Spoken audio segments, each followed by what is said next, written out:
Eh ben, on y va pour le résultat ensemble. Le 1, le 2 et le 3.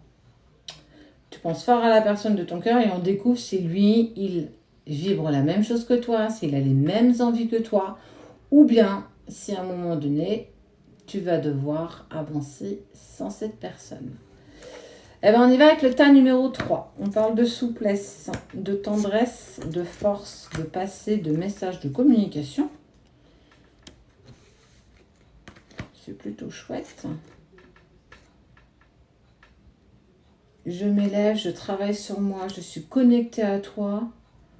Je fais le don de moi, j'ai la conviction qu'on est fait pour avancer ensemble. Alors toi qui as choisi le tas numéro 3, attends, je vais baisser un petit peu. Toc. Toi qui as choisi le tas numéro 3, on voit beaucoup de tendresse et de souplesse qui sont partagées entre vous deux. Mais aussi la force à un moment donné de faire et d'oser faire des compromis. Vous arrivez à ne plus être en lien avec le passé. Vous avez cette force aujourd'hui de vous dire que, et l'autre surtout se dit que c'est pas parce que par le passé j'ai souffert qu'avec toi ça sera la même chose. On arrive à communiquer ensemble avec facilité et j'arrive à te passer des messages sans que tu sois perturbé par ce que j'ai besoin de te dire. Cette personne, elle a eu un passé douloureux. Elle en a clairement conscience, mais aujourd'hui, je trouve ça top. Elle en fait une force de son passé. Alors oui, clairement, cette personne, elle a clairement envie d'avancer avec toi, avec toute la tendresse et la souplesse que tu lui accordes. Et en plus, vous avez les mêmes convictions, vous avez les mêmes envies.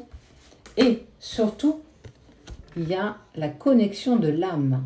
Il fait le don de soi. Donc, oui, clairement, c'est une personne qui a clairement envie d'avancer avec toi dans la même direction que toi. On était sur le tas numéro 3. Bah, c'est plutôt positif, je te dirais. Hop. On va avec le 1. On parle d'emprise, d'attirance, de travail, de famille. Oh. Ton autre est sous l'emprise, alors peut-être même de sa famille. Il y a une attirance intense avec toi. Oups là, excusez-moi, j'ai la main qui tremble, c'est mon côté gauche qui fonctionne pas très bien. Il y a une attirance véritable que vous avez ensemble. Ça le met incroyablement en travail. Je n'ai pas ressenti ça avant toi. Donc c'est un petit peu compliqué. Mais il est sous l'emprise de sa famille. En gros, il y a certaines personnes qui ne souhaitent pas vous voir ensemble. Famille, proches, voire même peut-être son ex, possible, ou ses enfants, s'il a des enfants. On parle quand même d'un saut de protection et de tentation.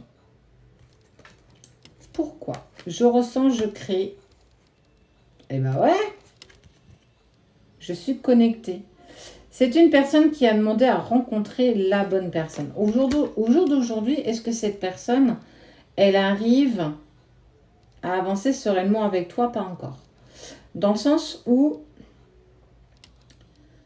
il est sous l'emprise d'autres personnes, il apprend à s'en défaire. C'est long, c'est compliqué, c'est parfois même douloureux. Ça le met en lumière qu'il y a des personnes qui sont clairement pas en accord avec lui. En tout cas, qui ne veulent pas te voir en couple avec cette personne et qu'à un moment donné, il va falloir qu'il le comprenne. Et il le conscientise parce qu'il prend conscience d'un lien avec toi, d'une attirance incroyable. Mais est-ce qu'aujourd'hui, il est prêt à avancer avec toi sur de l'engagement, sur de la sécurité, de la sérénité? On n'en est clairement pas là. Il faut qu'il dépasse l'emprise que sa famille, ou du moins les personnes qu'il a autour de lui imposent et qu'il l'empêche clairement d'être avec toi aujourd'hui.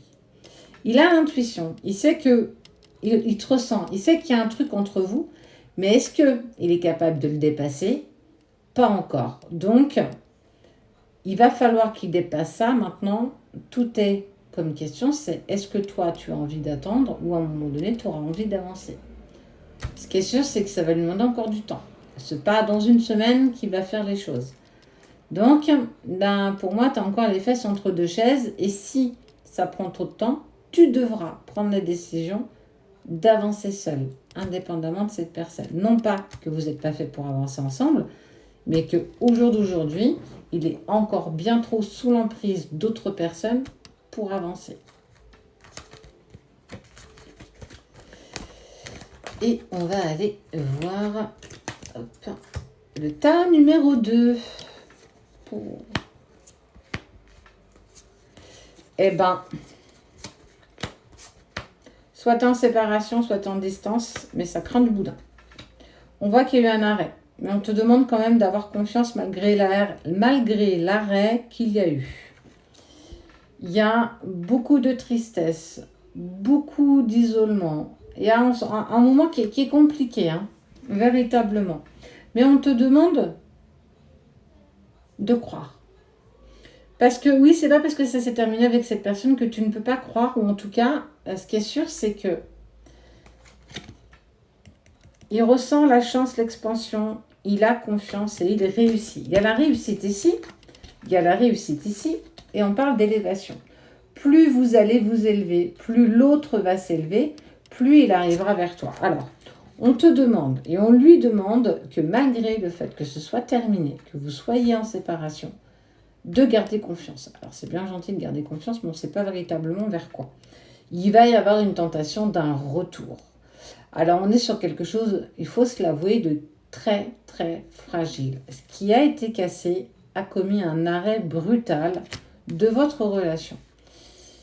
Il est en train de s'élever et prendre de la hauteur face à ce qui s'est passé. Et quelque part, il va réussir à dépasser ça. Dépasser, peut-être même une grosse déprime. Il y a de la tentation, de communication, de réussite, mais aussi croire en ce qui est presque impossible. Pour toi qui as choisi ce tas-là, donc c'est le numéro 2 si je ne m'abuse, on te dit bien qu'il va falloir que tu acceptes ces durées de temps. Il y a possiblement, et je dis bien possiblement, parce qu'il y a quand même ce feu rouge qui est là, et il y a le nadir. Donc, on est vraiment sur quelque chose de pas véritablement très positif. Mais si tu avances avec confiance, légèreté et lâcher prise, tu peux avoir d'agréables surprises. Là, il va falloir que tu travailles un petit peu sur toi. En tout cas, on parle véritablement de réussite, d'être mieux avec soi-même pour être ensuite mieux avec l'autre. On parle d'abondance, de concrétisation de projet aussi. Donc, tu as les cartes en main, ton autre aussi. Il va falloir que vous preniez le temps de vous apaiser, mais surtout de vous guérir. C'est pas joli, hein. Il y a le premier tas qui est plutôt sympa, qui est le tas numéro 3. Le premier, c'est pas ouf. Le deuxième, c'est pas ouf non plus.